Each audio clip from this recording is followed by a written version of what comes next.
Hello, this is Maya Sanders, your host for Detroit Worshiping Words. I'm so glad you're watching today.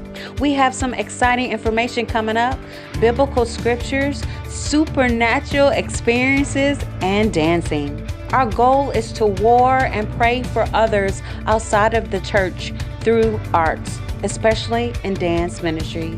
Would you please join me now? Check out my new book called 40 Days and 40 Nights of Fasting, now on Amazon.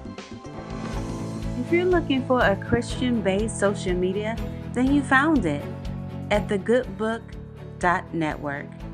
Join now.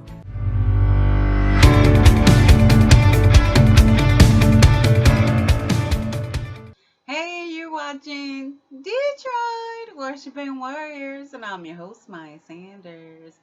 Thank you so much for joining us today. So today's topic is about faith, using our faith to respond. And I know I'm definitely guilty of that. Sometimes when things do not go my way, I am just become a brat sometimes and like, wait a minute, why isn't this working out, Lord? Hey, you told me this and this, and I was going to do this, and I just don't understand why it's not working out.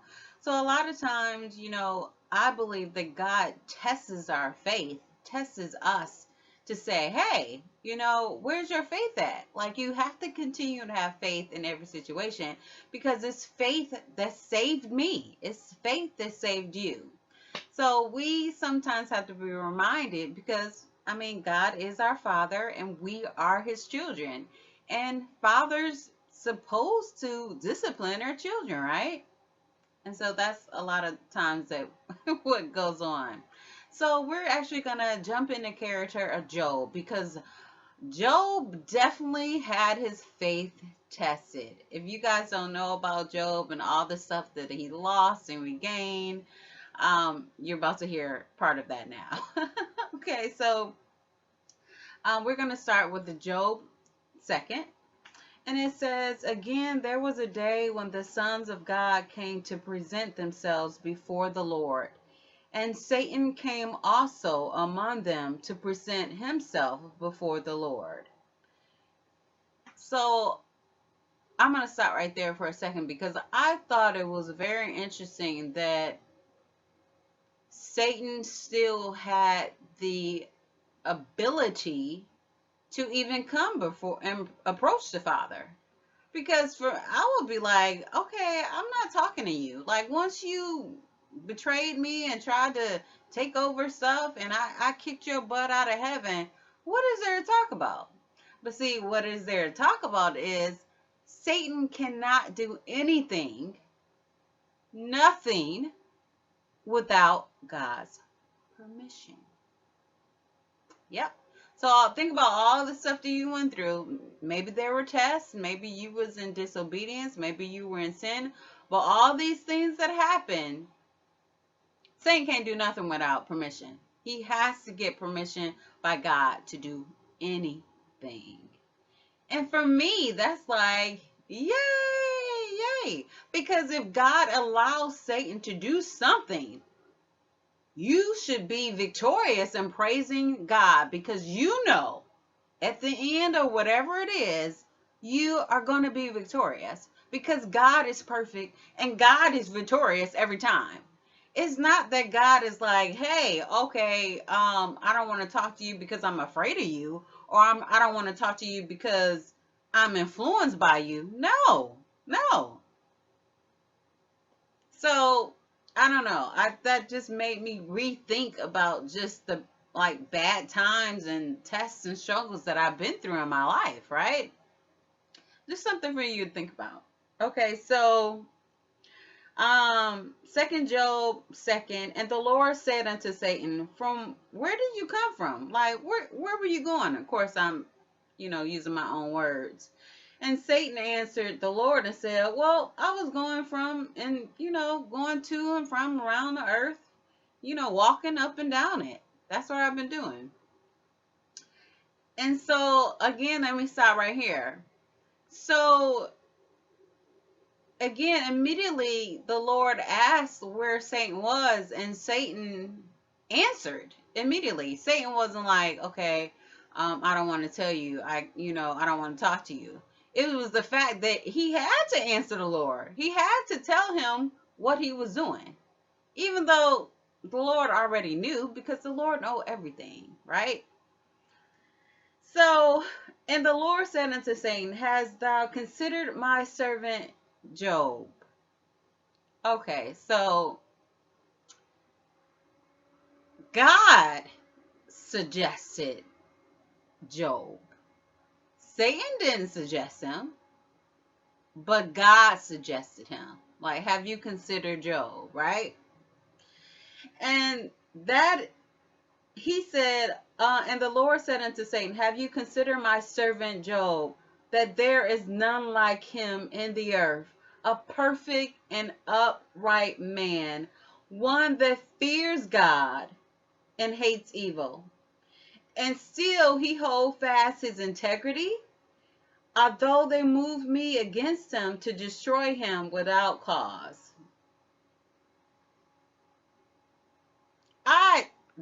This is deep. So not only is the Lord suggesting, hey, did you consider my servant Job? Then God tells Satan how wonderful he is. Like, he's this upright man. He is my servant. He is has integrity. You're right. He's trustworthy, right? And I just feel like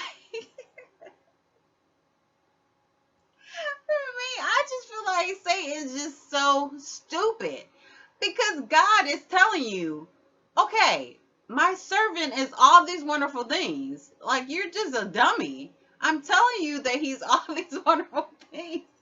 And it's like Satan is just like, well, you know what? Okay, I'm just going to ignore what you say, because he's only all those things because you blessed him with so much, right? He has all the animals. He has a wife. He has several children. So that's the only reason why he like that. And so that's the argument that Satan gives to the Lord. And of course the Lord is like, again, you so stupid, Satan. Like, again, for me, it just blows my natural mind, because I don't know if Satan forgot that God knows all things and God is everywhere. I really don't, I can't rationalize with that. But the only thing I can think of is because once Satan fell and was filled with pride and wanted to be better and higher and wanted the people to worship him, I really believe when people and spirits, like demons that fell, and Satan of course included, that they no longer think rationally. Like, they have the wrong mindset. And I believe truly that's why God says, hey, pray to me and ask to have the mind of Christ. Because if you don't have the mind of Christ, there's only one other option. You have the mind of Satan. You have the mind of the enemy. And no, I don't want that. You shouldn't want that either, right? So I thought it was just crazy. Like, so for me, because I do pray for the minds of Christ daily and ask for God's wisdom, I can't really understand why Satan will go along with this. I mean, he's just stupid. I mean, you're just dumb. I mean, God knows all things. He knows exactly what he's doing. He knows exactly what's going to happen. Everything. I mean, like, did he forget that or something? I just don't know. Maybe Michael kicked him in the head too hard when he dropped him on Earth. I just don't know. I just think that's so hilarious. So let me move on. Okay, let me skip down to let's see. Okay, we'll go to Job 2:7. And it says, so went Satan from the presence of the Lord and smite Job with sore boils from the head of, to the head of his foot to the crown of his head. And he took a potsherd of scalp himself, and he sat down among ashes. Then his wife upon him thus said, What? Do you still have integrity? You need to curse God and die. Because look what God allowed to happen to you. Then you have all these boils. This is what Job's wife is saying. And so, but Job respond to her is, thou speak as one as a foolish woman speaketh. Like, okay, woman, you foolish. Like, you need to be quiet. This is what Job tells his wife. Um, what shall we receive good at the hand of God and shall not receive evil? And all this did not Job sin with his lips. So he's telling basically his wife to, like, you a fool. Like, shut up. I know the God I serve. I know all the glorious, wonderful things that God has given me, right? And that's when this faith comes in. So Job is like, okay, I know God allowed this, but it gotta be a reason, right? It has to be a reason.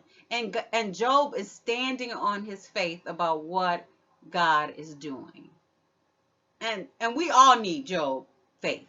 We need to be like Job and have that faith, right? So moving on. Let's do 2 Job 11. Now when Job's 3 friends heard of this evil, they came everywhere from his own place, like, oh my God, like, Job, what is going on with you? Like, let's help you. We're going to pray for you. We're going to try to heal your boils. We're going to put ointment and different things on that. And that's what his friends were saying. And then 12, it says, and when they lifted up his eyes afar off and knew him not, they lifted up their voice and wept, because he was covered with so many boils, they could barely recognize them. And so they wept with him, because they knew the pain and suffering that their friend was going through, and they felt that pain as well. And they rent every one of his mantles and sprinkled dust upon their head towards heaven. They sat down with Job, upon the ground for 7 days and night, and no one spoke a word, for they saw how grieved he was. So they just was in his presence. You know, a lot of times when we go through grief, when we lose somebody or something happens to us, sometimes there's no need to say anything. You can just be there in a comfort of whoever that's grieving, and that is like enough. Yeah, because sometimes you don't even need words. You can just be there for people, right? Yeah. So we're on 3, Job 3. After this opened Job his mouth and cursed his day, and Job spoke and said, let the day perish when I was born, and the night in which it was. There is a man child conceived. Let that day be darkness. Let not God regard it from above, neither let the light shine upon it. Let darkness and the shadow of death sting it. Let a cloud come upon it. Let the blackness of the day terrify it. And as for that night, let darkness cease upon it. Let it not be joined upon the days of the year. Let it not come into the number of the months. Okay, so right here, Job is saying his response basically to the test of this physical affliction, which are the boils, is that, I mean, he still refuses to curse God. I mean, he knows God is in control and God allowed it, even though he doesn't, I don't think at this point he realized why he allowed it, but he know God's allowed it, but he still refuses to curse God. Like, I'm not going to curse God. I know what I'm going through. I'm just not going to do it, right? And so, of course, during this grief and agony that he is being emotional challenged. You know, how many of us has been emotional challenged with grief and different things we're going through? And I just before I even got online, my prayer was, God, let me control my emotions. I don't want to be this emotional basket case walking around, crying every second and just not having my emotions checked, right? I just don't want to do it. So that's one thing God is definitely working on me on how to control my emotions and have self-control. And so, even though Job still does not curse God, but he cursed the day he was born. And that's not a difference. That's not sinning. He's just like, oh man, I hate that I was born because I got to go through all this stuff. But he's still not sinning because he still has not cursed God at all. So, and even though he's struggling emotionally at this time, spiritually, physically, dealing with this affliction, again, he still does not curse God. So let's go down to, let me see where I am.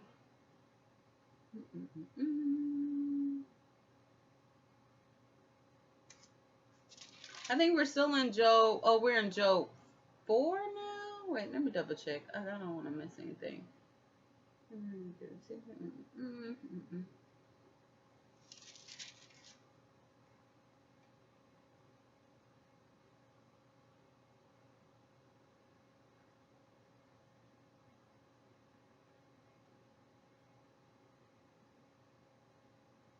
Okay, well, yeah, we'll. Mm, mm. Okay, so yeah, let's stay in Job 3. So even though Job's grief placed him at, the crossroads of his faith, like he could have turned away from God, and cursed him and did all this other stuff, but he didn't. So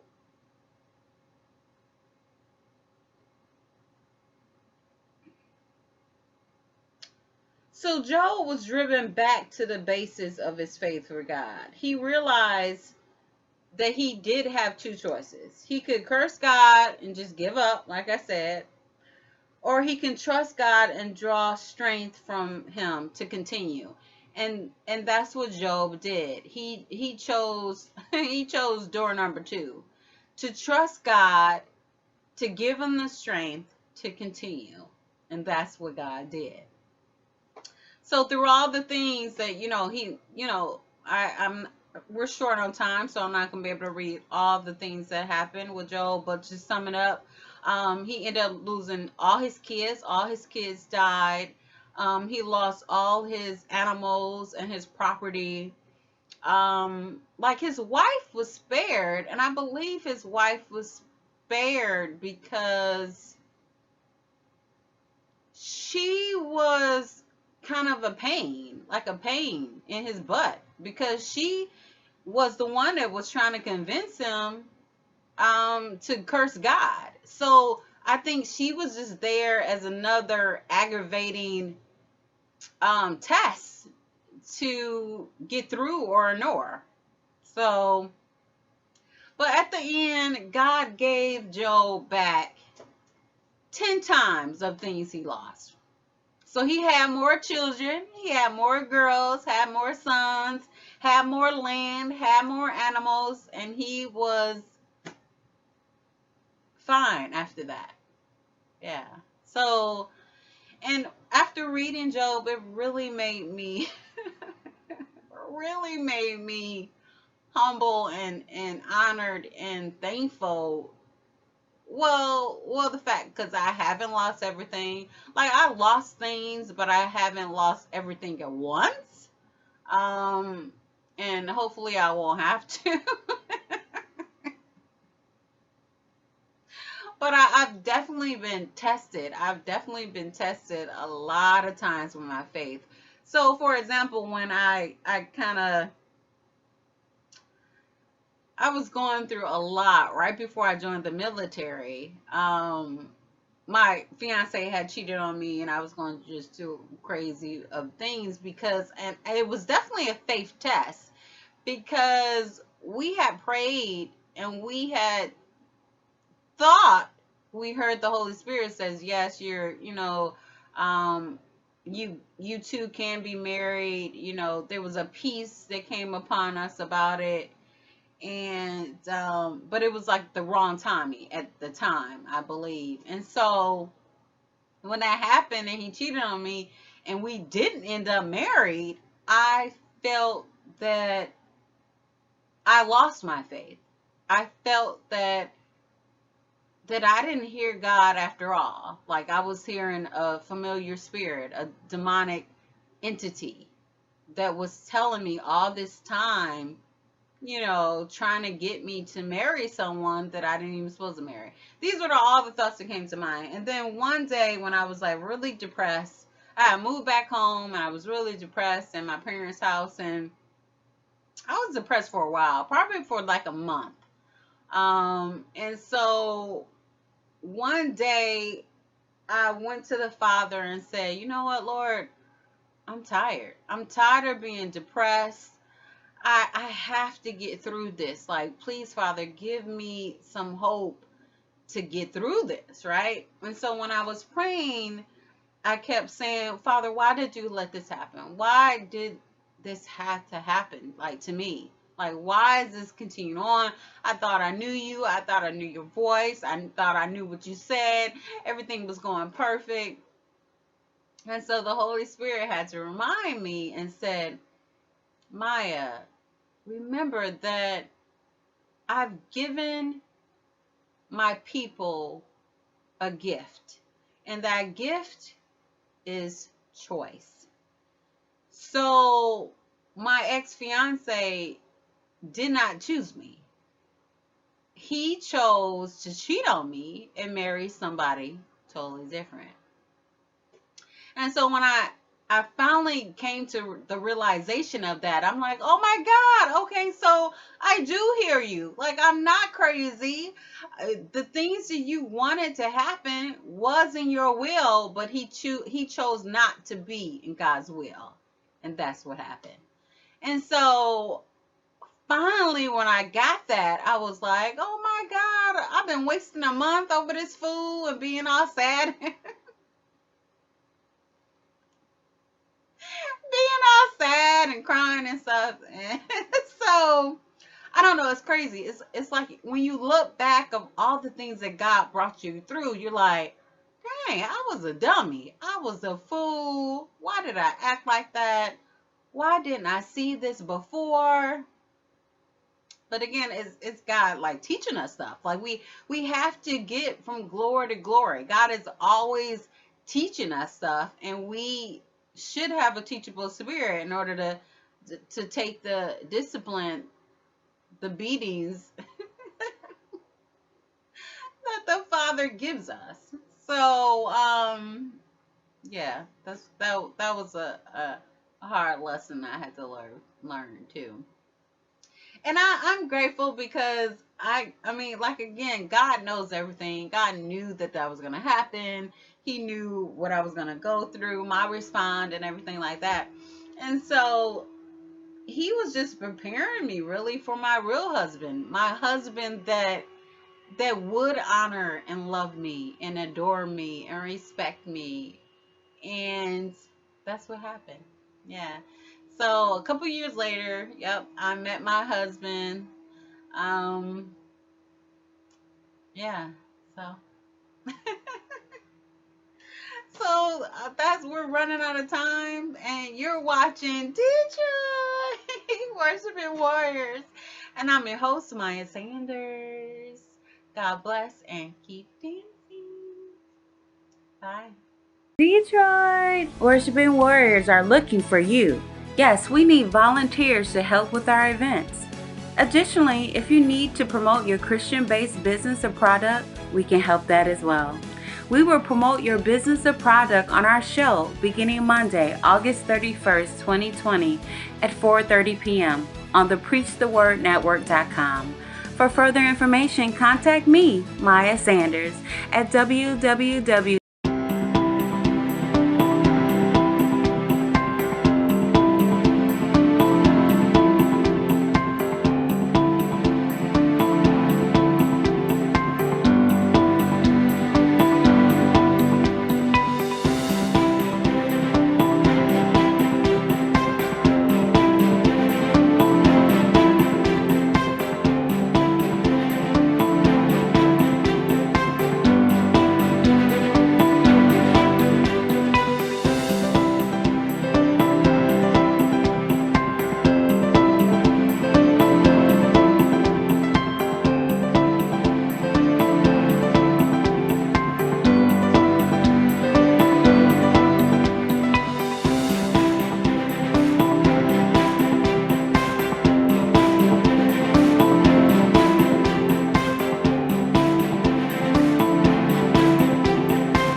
Thank you for watching Detroit Worshiping Warriors. I'm your host, Maya Sanders. Feel free to connect with us on any social media network and visit our website to give donations. Thank you, God bless, and keep dancing.